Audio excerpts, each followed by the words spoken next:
नमस्कार दोस्तों, स्वागत है आप सभी का संकल्प स्टडी पॉइंट उत्तराखंड में। तो दोस्तों आज हम देखेंगे उत्तराखंड जीके से। दोस्तों आज का हमारा मॉक टेस्ट रहेगा 32। इससे पहले दोस्तों उत्तराखंड जीके से 31 मॉक टेस्ट जो है दोस्तों कंप्लीट हो चुके हैं, जिसे आप दोस्तों चैनल में जाके देख सकते हैं। चलिए दोस्तों स्टार्ट करते हैं आज का सेशन, और आप सभी लोग दोस्तों वीडियो के एंड तक जरूर बने रहें। चलिए पहला क्वेश्चन लेते हैं दोस्तों आज का, और साथ ही साथ दोस्तों आप आंसर करते हुए चलेंगे। चलिए पहला क्वेश्चन है दोस्तों, कटोरी राजवंश के किस शासक को शत्रुहंता कहा जाता है? चलिए आंसर कीजिए क्वेश्चन नंबर फर्स्ट का। कटोरी राजवंश के किस शासक को शत्रुहंता कहा जाता है? ऑप्शन देखिए, बसंत देव, निम्बर देव, ईष्टगण देव या भूदेव। तो राइट आंसर क्या हो जाएगा फर्स्ट का दोस्तों राइट आंसर हो जाएगा निम्बर देव।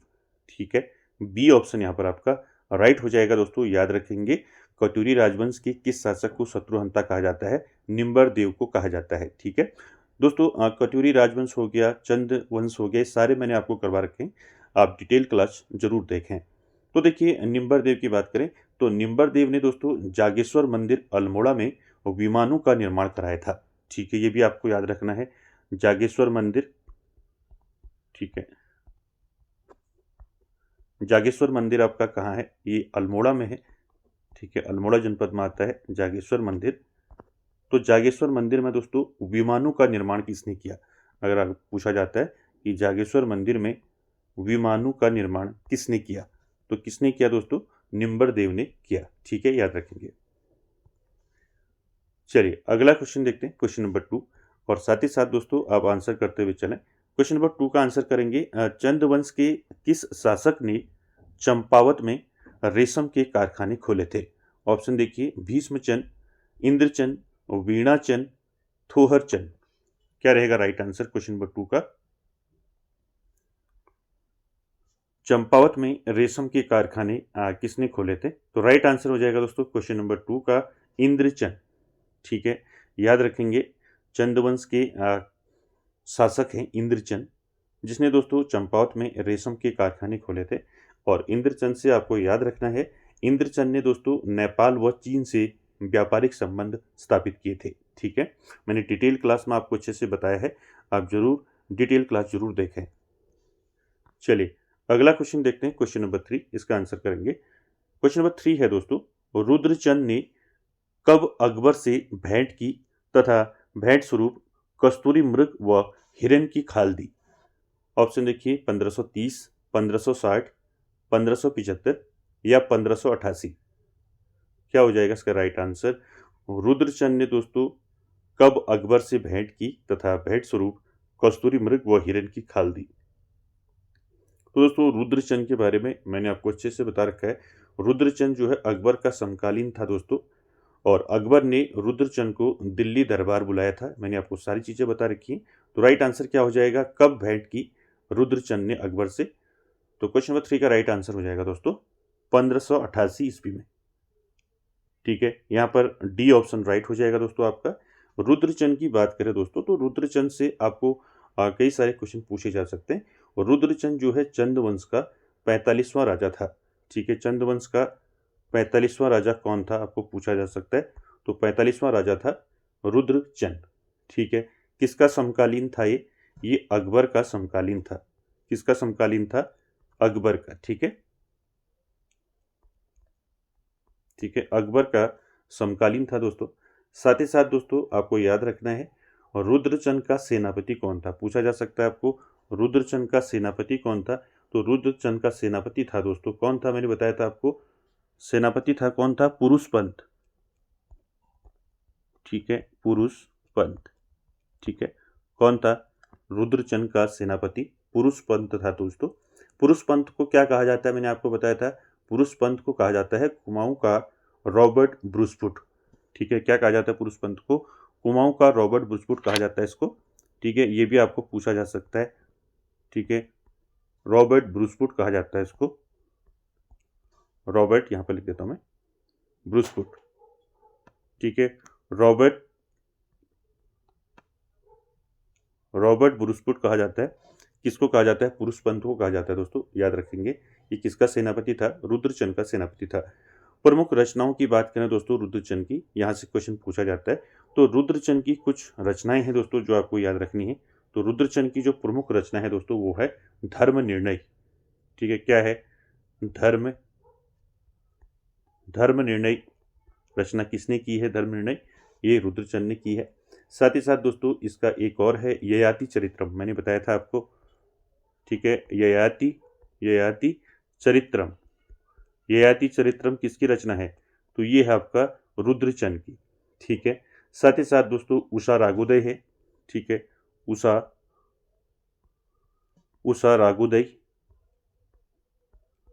रागोदय किसकी रचना है? उषा रागोदय भी जो है आपका रुद्रचंद की रचना है। तो ये सारी रचनाएं दोस्तों आपको याद रखनी है। साथ ही साथ रुद्रचंद ने दोस्तों अल्मोड़ा में मल्ला महल किले का निर्माण कराया था। ठीक है, मल्ला महल किले का निर्माण किसने कराया था? ठीक है, मल्ला महल। ठीक है, अल्मोड़ा में मल्ला महल किले का जो निर्माण कराया था दोस्तों, ये भी आपका रुद्रचंद ने करवाया था। ठीक है, ये सारे फैक्ट आपको याद रखने हैं रुद्रचंद से। चलिए आगे चलते हैं क्वेश्चन नंबर 4 पर। क्वेश्चन नंबर 4 है दोस्तों पवार वंश का वास्तविक संस्थापक था, यानी कि परमार या पवार वंश का वास्तविक संस्थापक कौन था? ऑप्शन देखिए, जगतपाल, कनकपाल, अजयपाल या फिर सहजपाल। क्या हो जाएगा राइट आंसर बताइए? परमार वंश या पंवार वंश का वास्तविक संस्थापक कौन था? तो 4 का दोस्तों राइट आंसर हो जाएगा अजयपाल।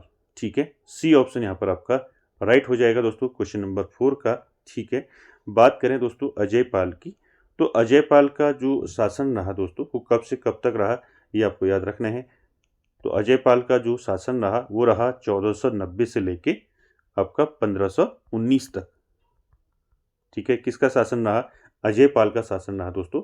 और ये परमार वंश का यानी कि पंवार वंश का 37वां राजा था। ठीक है, पंवार वंश का 37वां राजा कौन था आपको पूछा जा सकता है। तो 37वां राजा था अजयपाल। ठीक है, साथ ही साथ दोस्तों याद रखेंगे अजयपाल जो है दोस्तों ये सिकंदर लोदी का समकालीन था। पूछा जा सकता है कि सिकंदर लोदी का समकालीन कौन था? तो अजयपाल था। ठीक है, अजयपाल। ठीक है, किसका समकालीन था अजयपाल? ये था आपका सिकंदर लोदी का। ठीक है, सिकंदर लोदी। ठीक है, याद रखेंगे। साथ ही साथ दोस्तों अजयपाल को जो है क्या कहा जाता है? अजयपाल को दोस्तों गढ़वाल का अशोक कहा जाता है। ये 3 चीज़ें याद रखेंगे। ठीक है, पहला गढ़वाल का अशोक।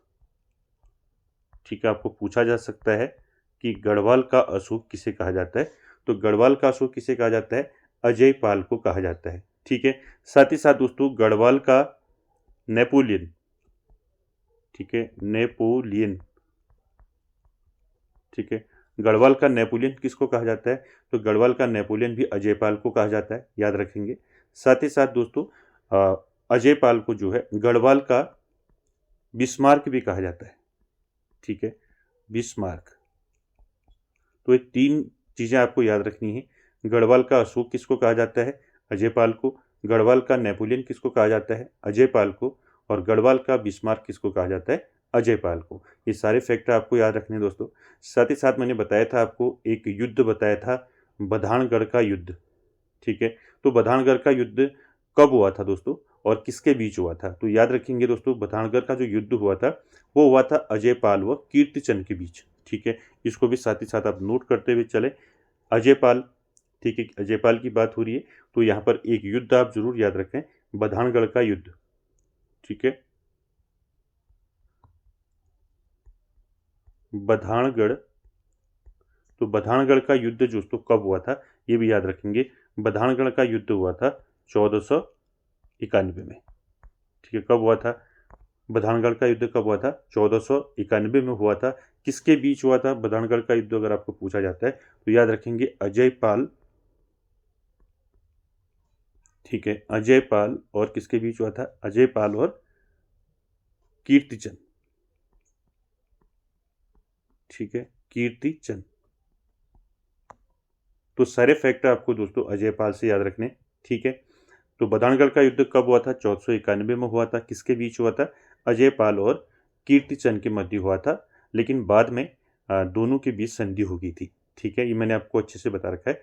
तो यहाँ पर आपको सारे फैक्ट अजयपाल से याद रखने हैं। ठीक है, गढ़वाल का अशोक कहा जाता है। ठीक है, गढ़वाल का नेपोलियन कहा जाता है अजयपाल को। गढ़वाल का बिस्मार्क कहा जाता है। ठीक है, पवार वंश का 37वां राजा था अजयपाल। ठीक है, सिकंदर लोदी का समकालीन था। तो ये सारे फैक्ट दोस्तों आपको याद रखने हैं। चलिए अगला क्वेश्चन देखते हैं। अगला क्वेश्चन है क्वेश्चन नंबर 5। शंकर गुरु किस पंवार शासक के दरबारी कवि थे? आपको बताना है शंकर गुरु। ये शंकर गुरु दोस्तों किस पंवार शासक के दरबारी कवि थे? ऑप्शन देखिए, सहजपाल, श्याम शाह, महीपति शाह, पृथ्वीपति शाह। तो क्या हो जाएगा राइट आंसर क्वेश्चन नंबर 5 का? बताइए, शंकर गुरु किस पंवार शासक के दरबारी कवि थे? राइट आंसर हो जाएगा दोस्तों श्याम शाह। ठीक है, बी ऑप्शन यहाँ पर आपका राइट हो जाएगा दोस्तों। याद रखेंगे, शंकर गुरु जो है श्याम शाह का दरबारी कवि था। ठीक है, बात करें दोस्तों श्याम शाह की, तो श्याम शाह से संबंधित कुछ महत्वपूर्ण फैक्ट आपको याद रखने हैं। श्याम शाह का जो शासनकाल था कब से कब तक था? तो श्याम शाह का जो शासनकाल था दोस्तों वो था 1611 से लेके 1631 तक शासन किया दोस्तों श्याम शाह ने। ठीक है, साथ ही साथ याद रखना है श्याम शाह दोस्तों ये किसका समकालीन था? ये था आपका जहांगीर का समकालीन। ठीक है, जहांगीर। ठीक है, जहांगीर का समकालीन था श्याम शाह। साथ ही साथ दोस्तों इसका जो दरबारी कवि था शंकर गुरु, इसने एक रचना की थी दोस्तों। ठीक है, कौन से ग्रंथ की रचना की थी शंकर गुरु ने? तो याद रखेंगे, पूछा भी गया है, वास्तु शिरोमणि ग्रंथ। ठीक है, याद रखेंगे, वास्तु शिरोमणि ग्रंथ। ठीक है, ठीक है, वास्तु शिरोमणि। ठीक है, वास्तु शिरोमणि ग्रंथ की रचना किसने की? तो ये शंकर गुरु ने की दोस्तों। ठीक है, शंकर गुरु कौन था? ये किसका दरबारी कवि था? श्याम शाह का। ठीक है, ये सारे फैक्ट याद रखेंगे। साथ ही साथ मैंने आपको बताया था दोस्तों श्याम शाह की मृत्यु कैसे हुई थी। तो श्याम शाह की मृत्यु दोस्तों 1631 में अलकनंदा नदी में नाव डूबने से इसकी मृत्यु हुई थी। ठीक है, कब हुई थी मृत्यु श्याम शाह की? याद रखेंगे, 1631 में श्याम शाह की मृत्यु हुई थी। अलकनंदा नदी में नाव डूबने से श्याम शाह की मृत्यु हुई थी। साथ ही साथ मैंने आपको बताया था श्रीनगर में शामाशाही बागान किसने बनवाया था? तो श्रीनगर में जो शामाशाही बागान था किसने बनवाया था? श्याम शाह ने बनवाया था। ठीक है, ये सारे फैक्ट दोस्तों आपको याद रखने हैं। चलिए अगला क्वेश्चन देखते हैं, क्वेश्चन नंबर 6। आंसर करिए दोस्तों क्वेश्चन नंबर 6 का। गोरखा काल में दोनिया कर क्या था? चलिए बताइए, गोरखा काल में दोनिया कर क्या था? ब्राह्मणों पर लगने वाला कर था, या एक प्रकार का भूमि कर था, या कपड़ों पर लगने वाला कर था, या इनमें से कोई नहीं? क्या हो जाएगा राइट आंसर? दोनिया कर। क्या था गोरखा काल में दोनिया कर? तो 6 का दोस्तों राइट आंसर हो जाएगा। क्या हो जाएगा 6 का राइट आंसर बताइए?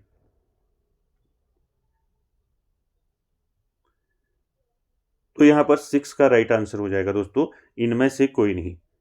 ठीक है, तो अब क्या था दोनिया कर दोस्तों गोरखा काल में? तो दोनिया कर जो था दोस्तों ये जो है आपका पहाड़ी पशुचारकों से लिया जाने वाला कर था। किससे लिया जाने वाला कर था? पहाड़ी जो पशुचारक हैं। ठीक है, पहाड़ी पशु पहाड़ी पशुचारकों से लिया जाने वाला कर कौन सा था गोरखा काल में? दोनिया कर। ठीक है, याद रहेगा, दोनिया कर क्या था गोरखा काल में? पहाड़ी पशुचारकों से लिया जाने वाला कर था। ठीक है, साथ ही साथ दोस्तों ब्राह्मणों से लिया जाने वाला कर कौन सा था? ठीक है, तो ब्राह्मणों से लिया जाने वाला जो कर था वो था कुशही कर। कौन सा कर था? कुशही कर। ठीक है, कुशही कर। कुशी कर क्या था? ब्राह्मणों पर लगने वाला कर था। ठीक है, यानी कि ब्राह्मणों से लिया जाने वाला कर क्या था? कुशी कर। ठीक है, उसके बाद दोस्तों जो आपका कपड़ों पर लगने वाला जो कर था, ठीक है, जो कपड़ों पर लगने वाला कर था वो कौन सा कर था गोरखा काल में? तो था दोस्तों तान कर। तान कर। ठीक है, ये सारे कर याद रखने। एक प्रकार का जो भूमि कर था, ठीक है, भूमि कर कौन सा था? भूमि कर था दोस्तों क्या था? पुंगड़ी कर। ठीक है, पुंगड़ी, पुंगड़ी कर, ये क्या था, एक प्रकार का क्या था, भूमि कर था। ठीक है, ये सारे कर दोस्तों गोरखा काल के आपको याद रखने। ठीक है, एक और कर था, कौन सा था, अधनी दफ्ती कर, मैंने बताया था ना, अधनी दफ्ती कर क्या था गोरखा काल में, खस जमींदारों से लिया जाने वाला कर था। ठीक है, ये सारे गोरखा काल के कर आपको याद रखने हैं दोस्तों। दोनिया कर जो है ये पहाड़ी पशुचारकों से लिया जाने वाला कर था। ब्राह्मणों से लिया जाने वाला कर जो था वो था कुशही कर। कपड़ों पर लगने वाला कर था तान कर। और जो पुंगड़ी कर था वो आपका एक प्रकार का भूमि कर था। और अधनी दफ्ती कर जो है ये खस जमींदारों से लिया जाने वाला कर था। तो ये गोरखा काल में ये सारे कर दोस्तों आपको याद रखने हैं। ठीक है, चलिए अगला क्वेश्चन है क्वेश्चन नंबर 7। टिहरी रियासत के किस शासक ने देवप्रयाग में संस्कृत पाठशाला की स्थापना की थी? ऑप्शन देखिए, सुदर्शन शाह, भवानी शाह, प्रताप शाह, कीर्ति शाह। चलिए बताइए, टिहरी रियासत के किस शासक ने देवप्रयाग में संस्कृत पाठशाला की स्थापना की थी? तो 7 का दोस्तों राइट आंसर क्या हो जाएगा? 7 का दोस्तों राइट आंसर हो जाएगा आपका भवानी शाह। ठीक है, बी ऑप्शन यहाँ पर आपका राइट हो जाएगा दोस्तों। देवप्रयाग में संस्कृत पाठशाला की स्थापना किसने की? तो भवानी शाह ने की। साथ ही साथ दोस्तों आपको पूछा जा सकता है कि भवानी शाह ने देवप्रयाग में जो ये संस्कृत पाठशाला की स्थापना की, कब की, ये पूछा जा सकता है। तो याद रखेंगे दोस्तों 1862 में, 1862 में दोस्तों भवानी शाह ने संस्कृत पाठशाला की स्थापना की देवप्रयाग में, इसको याद रखेंगे। ठीक है, साथ ही साथ दोस्तों मैंने आपको टिहरी रियासत के बारे में अच्छे से बता रखा है। टिहरी रियासत में दोस्तों 6 राजा हुए। ठीक है, 4 यहाँ पर दिए हैं देखिए, सुदर्शन शाह, भवानी शाह, प्रताप शाह, कीर्ति शाह और 5वां नरेंद्र शाह और 6ठा मानवेंद्र शाह। ठीक है, ये सारे याद रखने हैं। मैंने आपको डिटेल में हर जो है दोस्तों हर उसके बारे में बता रखा है, हर शासक के बारे में डिटेल में मैंने आपको बता रखा है। आप डिटेल क्लास जरूर देखें। चलिए आगे चलते हैं क्वेश्चन नंबर 8 पर। क्वेश्चन नंबर 8 है दोस्तों, किस ब्रिटिश कुमाऊं कमिश्नर के काल में अल्मोड़ा थाना की स्थापना हुई? आपको बताना है ब्रिटिश कुमाऊं कमिश्नर जिनके काल में अल्मोड़ा थाना बना था। ऑप्शन देखिए, William Trail, George Goban, Thomas Lushington या इनमें से कोई नहीं। क्या हो जाएगा राइट आंसर 8 का? ये क्वेश्चन मैंने आपको पहले भी करा रखे हैं। तो राइट आंसर 8 का क्या हो जाएगा? जब अल्मोड़ा थाना की स्थापना हुई उस समय ब्रिटिश कुमाऊं कमिश्नर कौन था? तो 8 का दोस्तों राइट आंसर हो जाएगा जॉर्ज गोबान। ठीक है, बी ऑप्शन यहां पर आपका राइट हो जाएगा दोस्तों, याद रखेंगे। ठीक है, अल्मोड़ा थाना जो है दोस्तों, अल्मोड़ा थाना कब बना ये भी आप याद रखेंगे। अल्मोड़ा थाना बना आपका 1837 में, 1837 में। ठीक है, तो उस समय ब्रिटिश कुमाऊं कमिश्नर कौन था? जॉर्ज गोबान। ठीक है, जॉर्ज गोबान का जो दोस्तों कार्यकाल था वो कब से कब तक था? तो जॉर्ज गोबान का कार्यकाल था 1836 से लेके आपका 1838 तक। 2 साल का इनका कार्यकाल था दोस्तों जॉर्ज गोबान का। तो याद रखेंगे ये ब्रिटिश कुमाऊं के तीसरे कमिश्नर थे जॉर्ज गोबान। तो ये सारे फैक्ट आपको याद रखने हैं दोस्तों। ठीक है, चलिए अगला क्वेश्चन है क्वेश्चन नंबर 9। भारतीय राष्ट्रीय कांग्रेस की स्थापना के समय ब्रिटिश कुमाऊं कमिश्नर कौन था? तो भारतीय राष्ट्रीय कांग्रेस की जब स्थापना हुई थी उस समय ब्रिटिश कुमाऊं कमिश्नर कौन था? ऑप्शन देखिए, फिशर, JR ग्रिक, HG रोज या इनमें से कोई नहीं। तो क्या हो जाएगा दोस्तों इसका राइट आंसर? भारतीय राष्ट्रीय कांग्रेस की स्थापना कब हुई आप सभी जानते हैं। कब हुई कांग्रेस की स्थापना? 1885 में। ठीक है, 1885 में दोस्तों जब कांग्रेस की स्थापना हुई तो उस समय ब्रिटिश कुमाऊं कमिश्नर कौन थे? तो 9 का दोस्तों राइट आंसर हो जाएगा आपका HG रोज। ठीक है, सी ऑप्शन यहाँ पर राइट हो जाएगा दोस्तों, याद रखेंगे। जब कांग्रेस की स्थापना हुई 1885 में उस समय ब्रिटिश कुमाऊं कमिश्नर कौन थे? HG रोज थे। ठीक है, HG रोज की बात करें तो इनका कार्यकाल जो है 1885 से 1887 तक रहा। 2 साल का कार्यकाल रहा। ठीक है, HG रोज का याद रखेंगे। साथ ही साथ दोस्तों आपको यहाँ से एक फैक्ट और याद रखना है। लैंसडाउन में जो पौड़ी में गढ़वाल राइफल्स की जो स्थापना हुई थी कब हुई थी? 1887 में ही हुई थी। ठीक है, आपको पता होगा, मैंने पहले भी बताया था आपको, गढ़वाल राइफल्स। ठीक है, गढ़वाल राइफल्स ठीक है। गढ़वाल राइफल्स की स्थापना कब हुई? तो गढ़वाल राइफल्स की स्थापना कब हुई? 1887 में हुई। ठीक है, 1887 में कहाँ हुई? पौड़ी में। ठीक है, यानी कि लैंसडाउन पौड़ी में हुई। तो दोस्तों उस समय ब्रिटिश कुमाऊं कमिश्नर कौन था? तो H.G. रोज थे। ठीक है, ये दोनों फैक्ट याद रखेंगे। ठीक है, पहला, भारतीय राष्ट्रीय कांग्रेस की जब स्थापना हुई थी उस समय कुमाऊं कमिश्नर कौन थे? British Kumaon commissioner H.G. रोज थे। और लैंसडाउन पौड़ी में गढ़वाल राइफल्स की स्थापना जब हुई थी 1887 में, तो उस समय भी कौन था? H.G. रोज था, ब्रिटिश कुमाऊं कमिश्नर। ठीक है, दोनों फैक्ट याद रखेंगे। चलिए आगे चलते हैं क्वेश्चन नंबर 10 पर। क्वेश्चन नंबर 10 है दोस्तों, हैप्पी क्लब की स्थापना कब हुई? तो आप सभी जानते हैं हैप्पी क्लब की स्थापना कब हुई। चलिए आंसर कीजिए, इसका क्या रहेगा राइट आंसर? तो 10 का दोस्तों राइट आंसर हो जाएगा, हैप्पी क्लब की स्थापना हुई थी 1903 में।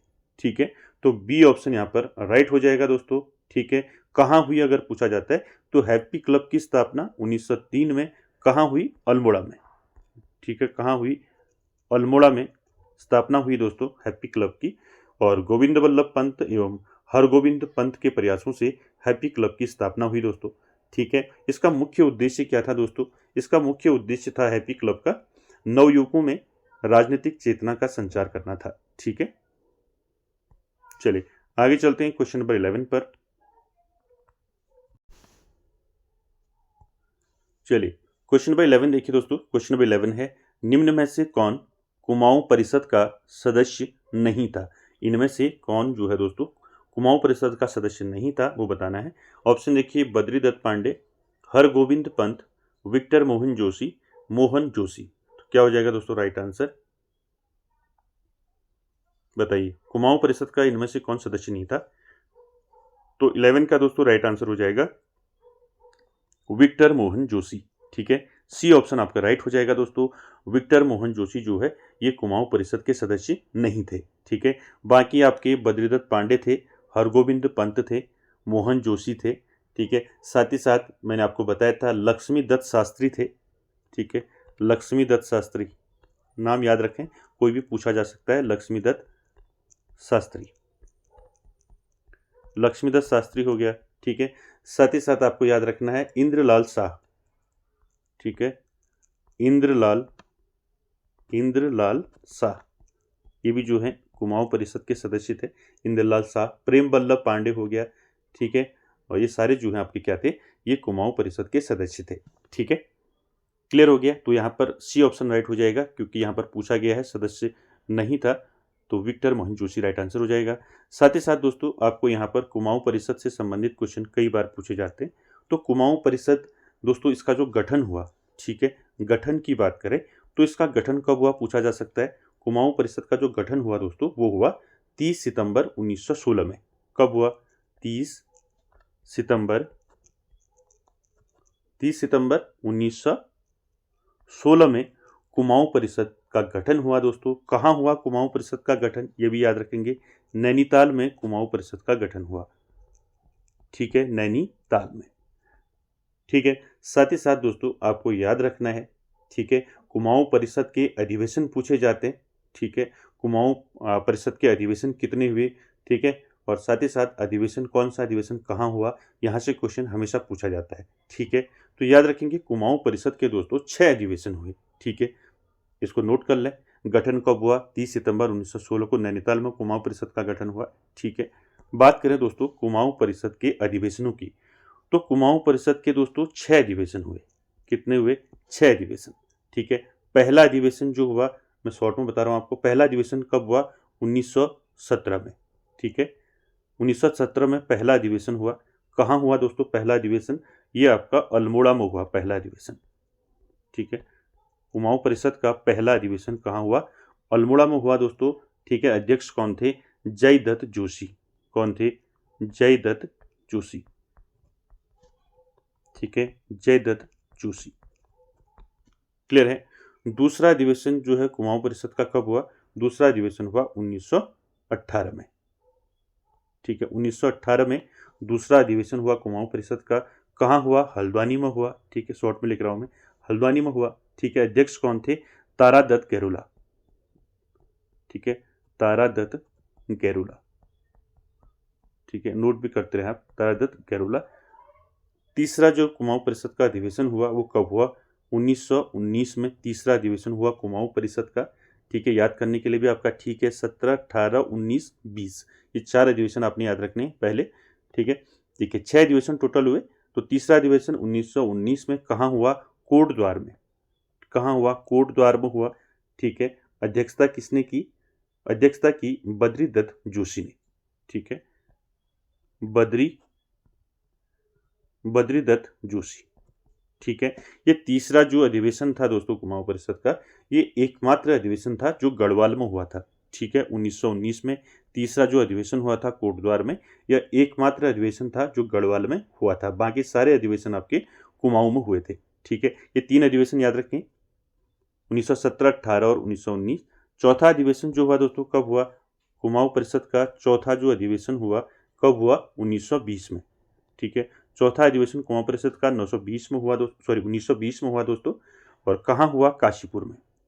ठीक है, काशीपुर में हुआ। ठीक है, अध्यक्ष कौन थे? हरगोविंद पंत। ठीक है, हरगोविंद पंत। हरगोविंद पंत ने अध्यक्षता की दोस्तों चौथे अधिवेशन की, सॉरी चौथे अधिवेशन की। पांचवा अधिवेशन कब हुआ? पांचवा अधिवेशन हुआ 1923 में। ठीक है, पहले आपने याद रखना है 17, 18, 19, 20। उसके बाद पांचवा जो हुआ 1923 में हुआ, 1923। ये कहाँ हुआ? ये टनकपुर में हुआ। ठीक है, टनकपुर। इसकी अध्यक्षता किसने की? पांचवें अधिवेशन की इसकी अध्यक्षता की थी दोस्तों बद्रीदत्त पांडे ने। ठीक है, बद्रीदत्त पांडे। ठीक है, और छठा जो अधिवेशन हुआ दोस्तों वो हुआ आपका 1926 में। 1926 में छठा अधिवेशन हुआ कुमाऊं परिषद का।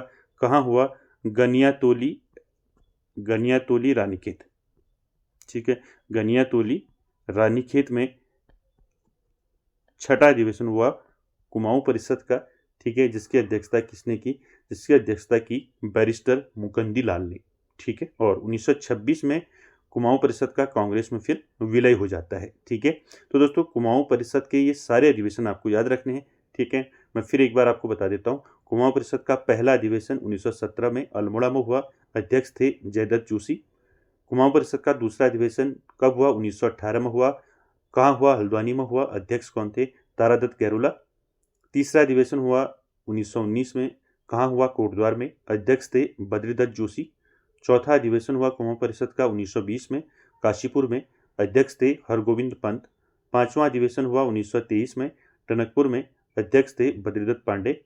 और छठा अधिवेशन हुआ कुमाऊं परिषद का 1926 में, गनियातोली रानीखेत में, अध्यक्षता किसने की? बैरिस्टर मुकुंदी लाल ने। ठीक है, तो ये सारे अधिवेशन आपको याद रखने हैं दोस्तों। चलिए अगला क्वेश्चन देखते हैं, क्वेश्चन नंबर 12। क्वेश्चन नंबर 12 है दोस्तों, उत्तराखंड में कमीण का कार्य होता था। याद रखें, कमीण। ऑप्शन देखिए, वनों से भोजन एकत्रित करना, जलापूर्ति प्रबंधन करना, विवाहों की व्यवस्था करना, या निश्चित गांवों से राजस्व एकत्र करना। तो उत्तराखंड में कमीण का क्या कार्य होता था दोस्तों?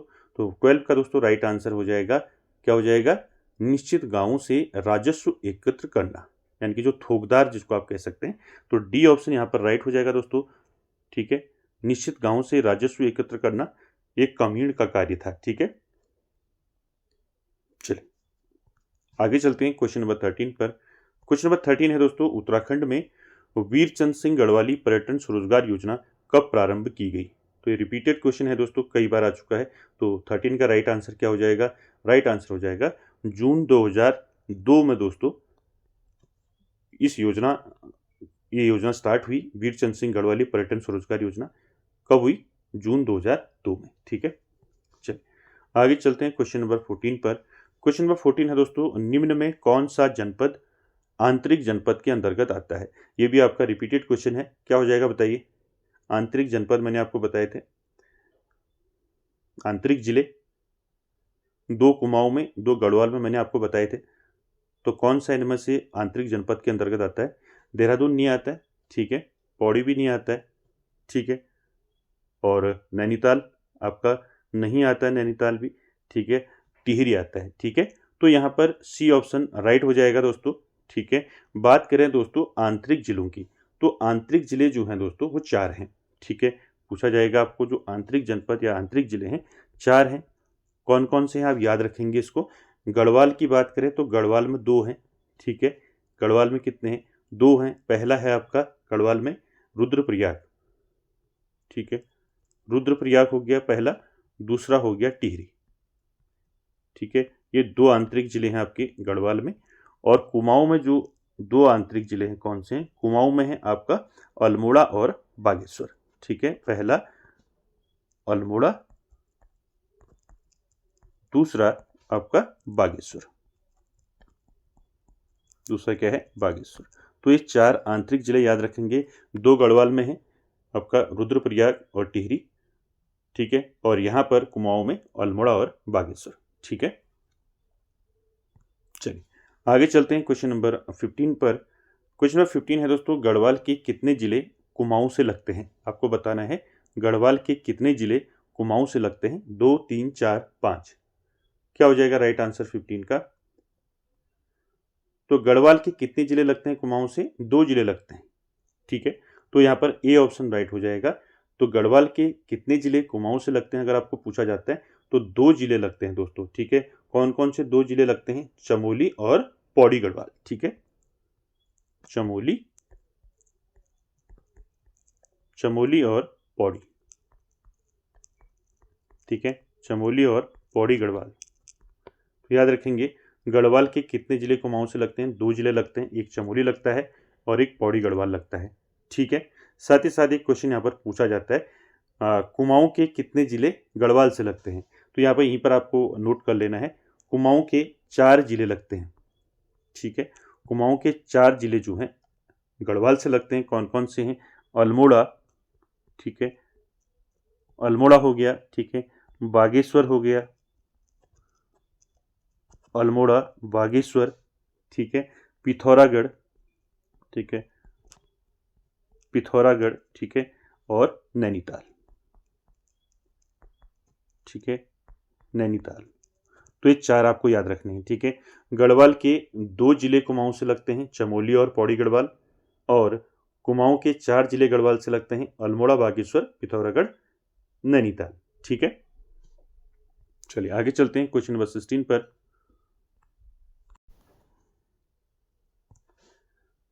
क्वेश्चन नंबर 16 देखिए दोस्तों, the forest problem of Kumaon पुस्तक के लेखक कौन है। तो आपको बताना है the forest problem of Kumaon ये पुस्तक किसके द्वारा लिखी गई है। ऑप्शन देखिए, गोविंद वल्लभ पंत, जिम कॉर्बेट, बद्रीदत्त पांडे या इनमें से कोई नहीं।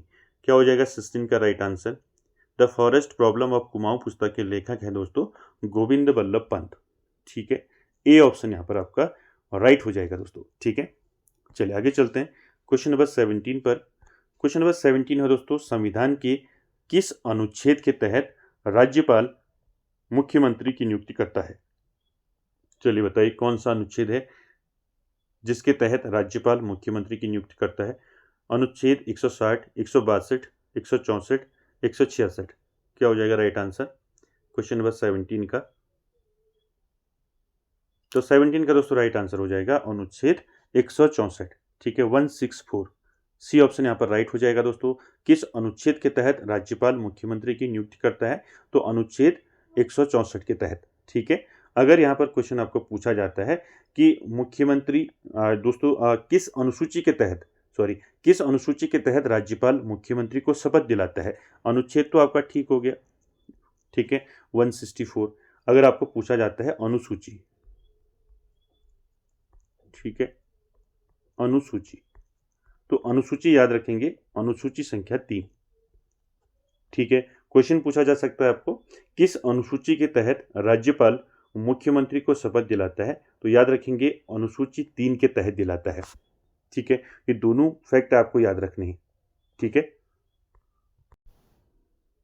ठीक है, तो दोनों फैक्ट याद रखेंगे। बात करें दोस्तों मुख्यमंत्री की, तो मुख्यमंत्री आप सभी जानते हैं दोस्तों राज्य की कार्यपालिका का वास्तविक प्रमुख होता है मुख्यमंत्री, और मुख्यमंत्री को प्रधानमंत्री का लघु रूप भी कहा जाता है। ठीक है, ये सारे फैक्ट बताए हैं मैंने आपको। ठीक है, चलिए आगे चलते हैं क्वेश्चन नंबर 18 पर।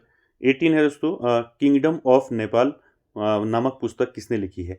तो किंगडम ऑफ नेपाल ये पुस्तक किसने लिखी है? ऑप्शन देखिए, डब्ल्यू फ्रेजर, ई गार्डनर, फ्रांसिस हैमिल्टन या इनमें से कोई नहीं। ये क्वेश्चन भी आपका रिपीटेड क्वेश्चन है, पहले मैंने कई बार बता रखा है आपको।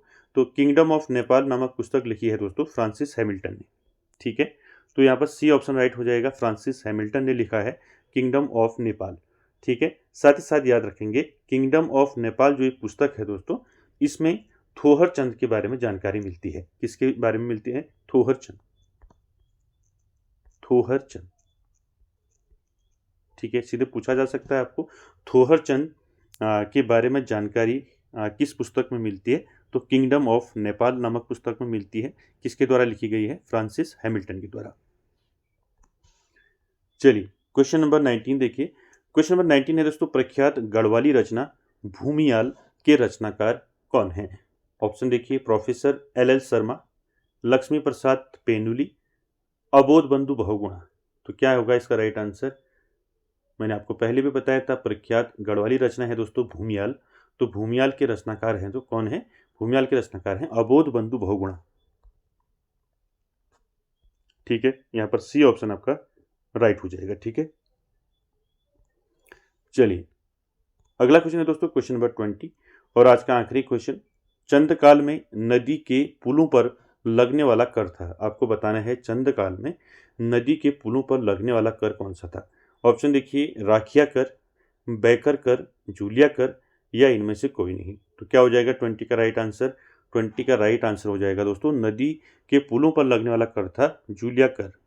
ठीक है, तो सी ऑप्शन यहाँ पर आपका राइट हो जाएगा दोस्तों। ठीक है, यहाँ पर बात करें राखिया कर की, ये राखिया कर हो गया, बैकर कर हो गया, जूलिया कर हो गया, ये सब चंदकाल के कर हैं। ठीक है, नदी के पुलों पर लगने वाला कर था जूलिया कर। राखिया कर की बात करें तो राखिया कर जो है दोस्तों, रक्षाबंधन के समय जनेऊ संस्कार में लिया जाने वाला कर था। ठीक है, जनेऊ संस्कार में लिया जाने वाला कर, जनेऊ संस्कार। ठीक है, जनेऊ संस्कार में लिया जाने वाला कर कौन था चंद्रकाल में? राखिया कर। बात करें दोस्तों बैकर कर की, ये बैकर कर क्या था चंद्रकाल में? बैकर कर था दोस्तों अनाज के रूप में लिया जाने वाला कर। ठीक है, अनाज के रूप में लिया जाने वाला कर क्या था आपका? बैकर कर।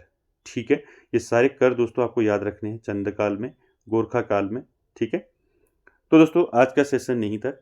आई होप आप सभी को अच्छा लगा होगा और वीडियो को एंड तक देखने के लिए थैंक यू वेरी मच।